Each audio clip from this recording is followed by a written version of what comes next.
ener malarun wanka changdar ka tianka ta no kontingol we kanwar do tv pamali gwane dialam biya ngalingtin ka biya poinda nentin ta mani manu ne mer yang dopal nera ne diatin kona chukos ka chop changa me ka changka changan changkos chang longa netin kona chuwara ipala mulo no go ne dial kona chipalan wala apisabas ko malate kel ga ne dial kona chobre dial kos bana wara ilara konta ga lar to goro ben nong yel wanga ko biya ga chiaka ne kon ko wojen biya te ka liang ka tongnen tina wi mon keleo lar nyamen goro waba lar kona metona nana chitwa ko gwandung tira rai dwaran ka juba South Sudan te ka mecha lar ne de kona ko le choli jikume mulo no go jen panken chara do e microdien ka tini ya shia ka sini ya shia ka rona ba wada nante dor michol ka ijuba rai dwar del kos ka 7 day mulo go jen point chi ne to kono kwale chole ji we ka goro go balar yente ma yene de kontre we ka South Sudan go gor chaba ka men gor ka go bala da ken enne me lat ka ken gor ka no go benetin kontre we bi ka respond lu ka me we ka ne dia la kontre we chi no re dia te kontre we ka South Sudan ne konre we ka jino ba Sudan cha ngaye kana go go men lat ka ken panken ta ma cha dub dia do wana ken cha ka wana ken ka jen point ne tele do me je kan je men gor ka ken go de plan ne ra pen go de chi jaw me cha ben kan ne diala kono chal ke ji jas ni geng ni hen go lar ka je go chapre cham ne diala kono lar ka ken kwa jira lar ne diala kono ta go ma go chiran bi respond mete ka ma wa wala da ken rei go ka juba South Sudan te ka men ci kon diala ngai go ken plan dien kan ne te kono te ka si jen chene kono kwa le choli ji kume espele ay go tin kono cha yen kel ka korne Dr. Yang Machar plan dien te ka ken panken gor na do me de ti dien de ka bas ka go jen point dwal ka go bi win mon kan panken bugun mon ka cheche na kan e diaro kono wana kan ta ma gor ka je kan gwana na taka tina go kan de tin wana kan ti je de kala da kan ta ne tin kono chal ka iga nuore tin kono re we ko juba South Sudan jo ka yende ala go atera me de duorde chub re we ko juba dung da wadu ne nan plan dina gor ka kan ala ka kan ka rodien ko wo kan mo go woto wono go jen ba mai ba doy ka dong bia respond we kel kum la chap me ba gor je go wo de ne ko ta ka si jende kala ka dora kan ne me jen plan ne chala dari ala ka kan ta ma ka jen be ka ngara ka wora me go jo yende ala go tin chap ka kan mai ken la do ka ni sia ngai kon dia ala go wo te lo chang me cha do ni mai lakini me lar ka kan ta me matara itu da ne ni gor ko jen panken bata ka manya ba yore we ka juba metalo du te ka kor wi apin chi ne gwane di altin kon lar ka do altin ken panken bi awore kor mi chi ka kor nan ata pin chi ne re we ka juba South Sudan jo ka yende ala go ngoda na ka me nyore ka go yen pan kon we respond ka men gor ka kan de kan ti je de kan ka lat e dunia na lar ka kan chi ka be joj ka men lar ka kan ko plan dien kan ne kontre we en go kan panken de chu wote ka mi ala cross fire mi chi tuo mite ka mitwa ala go de ne te konta ka ti jende ko na teni kun yene ile konta we ka South Sudan jarizo nana ne yana tama doy karodian my karodian we ala go jen ka kan ji ko ma karoti te ka mai te ko ne chialeng men ko ala goro go ba lar yen tama yene dialen ko ne to lar ka je go tele mitwo la yena lar go tele o mitwo re we ka South Sudan bat ka ku ko jen point nyen ken ko lar ka kan ka plani dung do go yen ga te ko ne chal ke ga nor go dial konti yen tin pella katana te ka ye ko yen dial te yere pella ngayene go mi lar ka kan gor ko ne je kan ran mi charandu che kap ka jen point de la go ko je la goro go jen be mi je bela la nganga je ka je la chera ka kër mi ci ring ran ci yego ne me balal ye go gor ne je go ko ne tin kontre we ko juba South Sudan mi te ka mi tuo mi nen ka ne tin kon lat ka rodian go ma ba ye jogo be de ne ka be du ne nyen ken lat ka ken artel ra me de respond ka we na gor ka ken ne me ken plante kon gor ka ken te me la go cha jala ra ken ndoy ka ne man menan ka ken je ku ma ka rodian ka ken pen ken wa ku ka le benere idwar la go gor ka je de mai de ka ba doy ne ko ko la chap ka gwatin kon lord ka ken ka gwatin kon te no te ka tin re we ka juba jo me jena no goro go balar ye go jena ni gor pele ko gor ko ba maj ba yore kare we ka juba mu gor ye go jen bata ko koron kor na no gor ka ken we a pinchi no gwana dialo kono de korde wote tin a nyen gwana no gor ka ken go jena de yingte la kire we ka juba twar je no rodun ye ne ko ne chal ke ji we go de na me de to ka ye ko jen ponde e do kel mu gor ka ne je ken ba ne kun ba ka ba ken kala ka men gor ka ken mete ka do me non ka ne me je a non ka ken joja la go jen be chu pen wi de la dunian karodien ne me jena no goro go go balar yo go tin diala kono lingi na gwada ma rama nyoro ka nyoro gwana na tetin ate rama de barar ka dong dere goro gojen dere mena la roda dere wo gui gwa ma especially en gate kono la jare wi ka juba South Sudan en gojen men ke to ko gwandung ti de dan cha jalaro gojen panken me cha jene te ka ne ti cha rodien du holte la ne tin kono kwale choli nori la kana ko tin la go ken la doy ka maja ken long la go gor ka je bana ba ka bana ken roye me kel me goro go be beraran tema ka gore je lub ka kon kon ide kon chal ke nori tin kon de wi ka South Sudan en gojen point na ngaje mas ka jen point goye kala na lar ke ken e jaw kel na mo me be ka ngarar men dong dien plan dien cha nyo ka marial ka ken kanyen ken ka kwar ken kon de wi ka kel me lo ne wo kan jala me daro do kon la jala me South Sudan jala me ga nori daro do kon cha jala go ba jala kel ba wi ka jala ban do dien ba nyo jala ken nyo ko lo go jala lakini chabana na lar ka mishie ken na me ka kor ka tin diala kon lar ka ani ni kor ko de menana nu we ko gor karambe bomme be tekel ke wurme chal ke bol mel kan cha biara ti lar ke wurme chal ke bol mel ta ma jala no to kon gor ka je ba ka ko ko wojen panken mo wo chute ka min yes ka jala banana te tini won gen point de mo wo nyen jala banana te tini won ba nyo ka maga ka jalwa ka kui ka mishie ke wona lar yendi lar ko wojen mo wo to chiem ko kon san dung do wo kan plane ke diala kon lar ke ken ani ni gor ko wojen point me te karame chunga bum kel ke wurme chal ke bol mel ka be lo ka plane ko kan plane diala kon lar ka nyen ga nuor ko na kulte ka kel muno go jen point na jalla banan te tin e jalla mi cha wangde nen kor mi dit ka gore je go jen point na dere la kor che yo gore go jen der huje la ka tin diala kon lar ka rodien che ga chiang loinas lakin jalla ba dien me gor ka ba no ngaram kel bum te de ka loina loine nas karam kel ba mi de bo ma te ba kala de kon lar ka muno go jen point de roi mi she ko na ja tin te ma kan jalla na ro gor ko ken ba ka chen che ba ka ja ko ken point ken ba ka gwai gwana diala kon te ka tin che ka men cha jene na te me go che to wo chi wur mi cha ka kwang chora le cha ga cha ka chu ka mabula kare do arka na ser ka jen cha nyo ga yo che ka yin mi chi wida pot mulo no go jen point na jena to on tam bare we ka South Sudan mangai ka je go ti ka gu dong ti ka ne de no jen cha bana lar ke na ma wur mi cha ka bol mel baran mo ka pa ba ka che ka pa dang wan che ka men to on tam mere do ar mi cha ka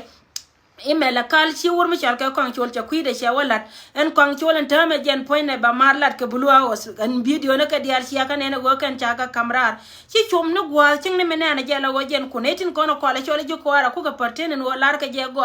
gor ka no go ba ku me ba nyoka mi chen ka je chi chinde no go wur mi chal ka kwang chol ba te dial te konde ja kon lat ken nyam gwa da ne chunga kel ken wur mi chal ka doctor yang machar ba ka nong nyala tama ka chu gwa chu ka kwide ko ba nyol je go an go ku me da kon ga jani la na ina da kanela wa ken beka la yeyni muno no gon point de wurmi chal ka kan chora le ken ne ka diatin kon we ka je wode gatin kon te ka blue house we ka ken wo ken point ken kan te ka sigin ala wajen chena no ken te men gar point ne kan chol ba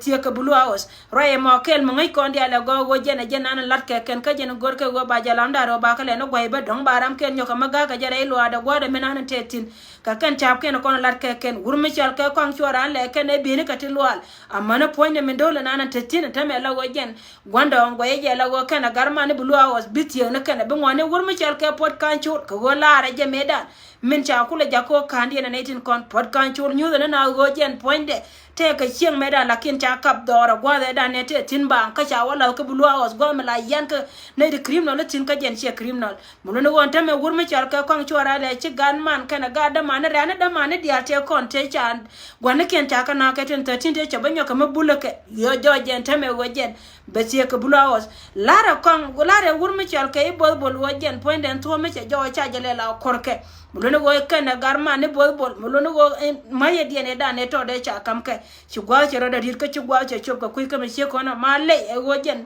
pal na ka kui gwandan ko jen point de mi che chop ko jen ba bulwa o de be ko je jen de den des kana ne kon dial ka jen de na des kana ke kana tin ko na kwala chola ga no ko kan ba ka ko ka rodien ne me jen na go ro ba la re kui wuro me chal ka ko chol on go jen cha ba nyone ja ka ma kwan ga jen lar ke ne ke ka chen wa kwan ba bete ka position ba kam je ba gare duele betere we ka juba South Sudan rio na dara utin konen chal ke rio gai ko kana wur me chal ke rio bem top ka dub ka lis pale jil kun penyen wojen ka jen wan mande bego betwo wojen panken mo wa kan cha jala na dara cha ga bi chen ka bare na dara kan panken te ka ready to ba ngol pinga kuidien roye me chene je ka jena jena ta tina mi sheka wona lara ne diala kona ta gwa ma lara yandi ala rogo kan titin kona lat ka ken ka kan plani ko wojen chet ke men cha janga go go mi ngai ka jigo jin ka dwar ma baji nang dorun ko bi che moro kon jol ka men na ke ngwa mo mi cha ko ngai go cha yar ka chi mo ka cha ngai ka ne go jin point ite gwa ba cho ba lare duelu ntama ka rig dare o dialon ko chwala chola ri gai ko ka ne wur mi chal ke iriek biem top gwal ni ke ndial ka li wur mi chal ke bol mel no wur na ne chi wuja ka nget ko longatin lade go ke long re we ka South Sudan la go bol point nen chwa lade je go ka ne kan li jang ne dial kon bala ne te dade roye me bala ye go jen ja to na plana dong den na nyoro ka ben ya ntama kan lian ka ne de ko ne chal ke ji jan ne geng ne joje gom panken kan ne ko ne chal ke ji doar mi chal ke jubare we ka South Sudan wana na te wur mi chal ke isal pakir ma ya de tetin tel pakir ma ya din mo loide ka magora garmana la go la je wo kon go ne je no go bana wara ma la ro eni tin diala kon la ke ne de kon gor ka je wo de kaina kayen ka kuine no kon chal ke ku mes pele ay wo gen point ga je dundu go tel pakir ma ya de cha jaw da cha mi de meta point de enta ma ro ay to dana ko chi korpen wutte de wur mi chal ke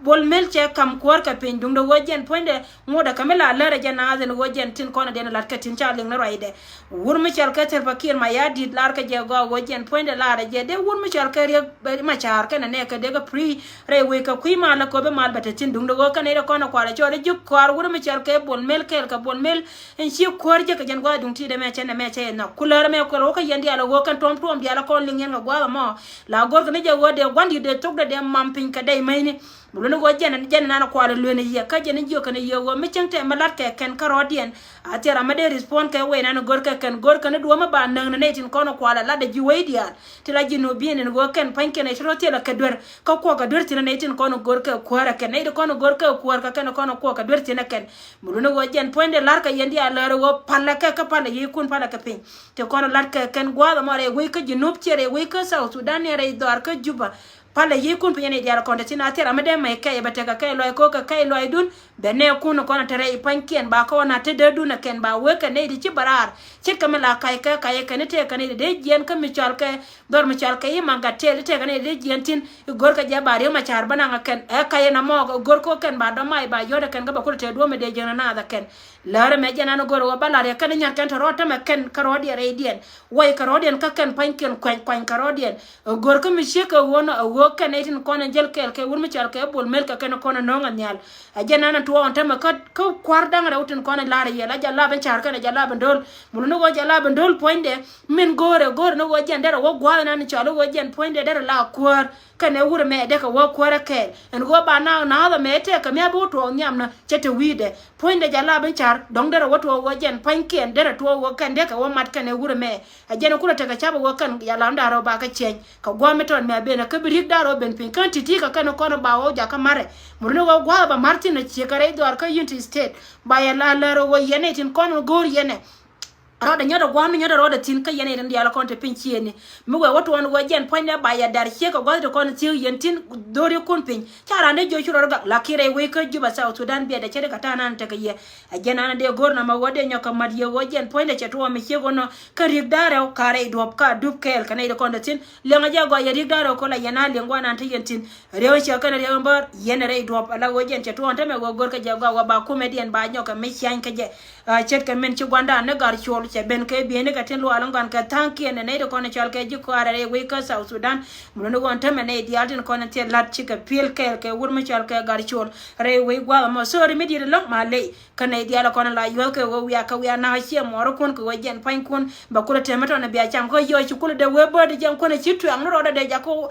je lo kumne ne jen point ba nyo ka mo we ja to ma le medi long sorry ko go ne te kon te ci wa ka ma kala ko ni te to de kon te na kana re dar ka na te gwa da bol ka na tin cha jaide to kan kata me jibba loy pe roye mo tame jana nana to ko jana nana bibe na tama kan idi alon ko te tin nyaka ka mo kwanke la re ye lare wo jen tore me latke ken tore jagam ci joni ye go le ngaje go jen panke ngaje jayne ka te na joni ye go yen me latke tore jagam akela na mo katindi ala ko ne ben men dong dien kan ide ko ne chal ka General County ci ga barar ko lar ka je ken go ko kon chap tite ka kwar ka te ka kuma mi cha bere cha ji chunga ken cha chiang mi che ga chiang chop cha nyoka ma wan ka je ken General County ci gad kana dolum nyet ka man ka wani ci ka barara ngo jen lar ka je kana go de ne lo wur mi chal ka re ma char kana ji kware ka go kon ba ka tare ma la ko ne ko ni chal ka cha we ka South Sudan cha kwidi na de long akel mo go long jo General County kwar na nen chal ka ko mi na General congratulations ka min la de ne jen to na mo ka chiang chop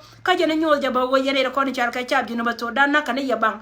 kuma wara minyon michiro de je la wajen poinde gui je wote na boto nyam ka je ko ngai wajen beliu ka kui kana mo chelar ka kui ga na kontiniam milone go ne de konta Kanyarol County cha ejo sialan mo go siala de long ya ka won nyam go ndara konta tin chia bara ar ko community ko lar yana go de loin quartin ko ne chal ka kwarji no Sudan tin cha yen siara man ne de konta de we ka unity state milone go ne me ka ne de konta chal ka cha ka je no gor ka mi sheka wona en go bine dial ba siang chop ba yin nya da ken akel mo go na mo Kanyarol County congratulations ka ya ka won nyam ka mi sheka wona nyola je win mo no go yen te lo kormo te yen cha ba ko ne chal ka cha bi no Sudan dung no wo mi cha kula ngai go logian kor la ya wana bang na mekel katin diala kone charo dia lat re doran Kanyarol County muno go chigat kana man kana de kone chal ka cha bamni cha mai ken cha ka lai pinya ken ka cha ti dian chong nya lo go jo ka kuma Salva Kiir ma ya dir wolo nya na muno go ken pan ken kan ka saranda yene diala kone chi gar ka social media kalar ka je chi nyero la cha saranda kan chi go chi na saranda a jen syang choba na ma we mite ka kuma la cha bla ka ti ko go ba jo dien ba kule leng muno go jin point mi chi wara jin chap ko gor je ba na malad mo kuma melo ne je wona ma we de ka gor ne je wo bo ta kamal katin dial ko la rodien la leda men cha la de chap ko jen cha la da karo da jen jo cha ba mi che ka wono ka kui ka mi che wona ta la mi Kanyarol County chi lo na tes ka men cha la da ken ka wi ka won nyam mani yen tana da ko ken me de yen lan mi che ko wonde la royen dong dia ne cha nyoka melat ka ba ka kui ne ko ni chal ka red bell wa red bell bo ta ka boda ka me den kan ni ko ni chal ka elo reda ban la go bay man jawni ko jene reda ban menan che red bell mulunu go point reda ban go bay man jawni wa jene ba waka gadian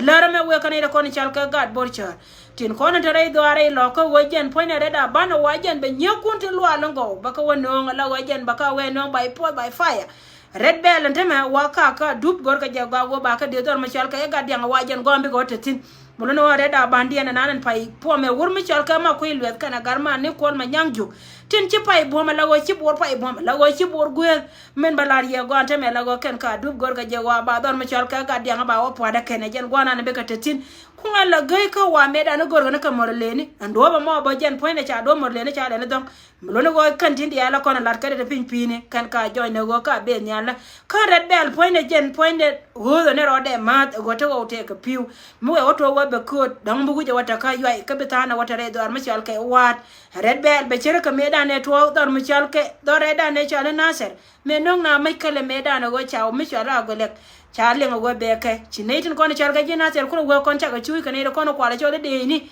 tinta gwa me trai ka tokel mulono go jan kon gorle ni de jino ba Sudan cha mixntare daga ga no re kana ga jino ba Sudan ko ken ajene nong liya mi sheka wona tama red bell ja wona reda ban ga bor ka wena mulono go jan bika wadiel ka ga bor chor kwela la lar ka gwa me tot me be na go jan mo wat won wo bi atega lengtin ko nyen ko la yer ka wole gwa me be na kon young media aroy kelo na mo me we ka ye ka chali ngan go jan ja twona titiga kana konen be men gora wa bara itina long ka yene kontre we ka juba South Sudan ngoda ma ko da jol kun muno wajiran mi chiro do jako cha we bo jara magat ke lakin wo la ngale liw baya la la wajen men cha lar ka ye jen cha ton kontrol ko kan kwar kun di alga ken to kon hakan naka kana la wajen biya kurmetel kor biya hotel akan naka ken tel wajen point kun ya daw ya yode yen yene kontre we ka juba chengte ga manyat ke lim na ye konete nan di alogo bieda ka biedun me jen do ba cha je kan mi sheka wona bieda bedun chwara menta ka ke chwara jagam ko jeno ko ala gorkan mela yana nen tama kap ka kod nyam ka kap ka jen nyam ka kap ka jen nyam tere to gorkan no jen beti dialun ko na lat kare do ar biga je roye me awe ka ye yene kontre we ka juba go ko da jol kun tayere doli gwane diala konte ka tin misya mai kelin law ya tere tere sie jen do alun na ma ka sie jen pen yo go jen ko ka je go kan yan juwe yene ko ne chal ke nuari kiwa ko je wa yan juwe ne me cha na do to do re we ka juba sawra ngai ka je go ajen ko ala kam no kwar kun ko yan pan kun biya kula boy ko ken ken ko lat na me chap kel ka plan kel muno go ku me dun cha kap muno go jen point de jana na balariye te dien kan ide kon go ne jen ko go me be ne biti diaro ko na cha la ken pan ken be go poy ka rodien titi kan ko na go ro be de kam ye kare wara me baro da gara tam piska yandi al ko mari yandi al pot be nyoko jo once again ne diaro ko na chipa la pisa bas ka be ne diaro ko na bore ide lo ko ska ta anda to do we ga mento bi ajal kamar ko malte kel ga yandi al ngoda ka me be ko ndi ate jena ka pal ne la go jen point de banne changa mo te nyamo ko wogo ka jene dia tunga ne kana wojen changa na bango ni nyen kena konan chari ala ka ken ba wa chang mo gwa ka kon ko be yi kon dial ben pen ko wojen mo wok yi kon wale bitungwan be ka jia jenan de gorde la de baro ko garar pi ka yandi al ko mari yandi al post ban la jakata no kon te go te wega benta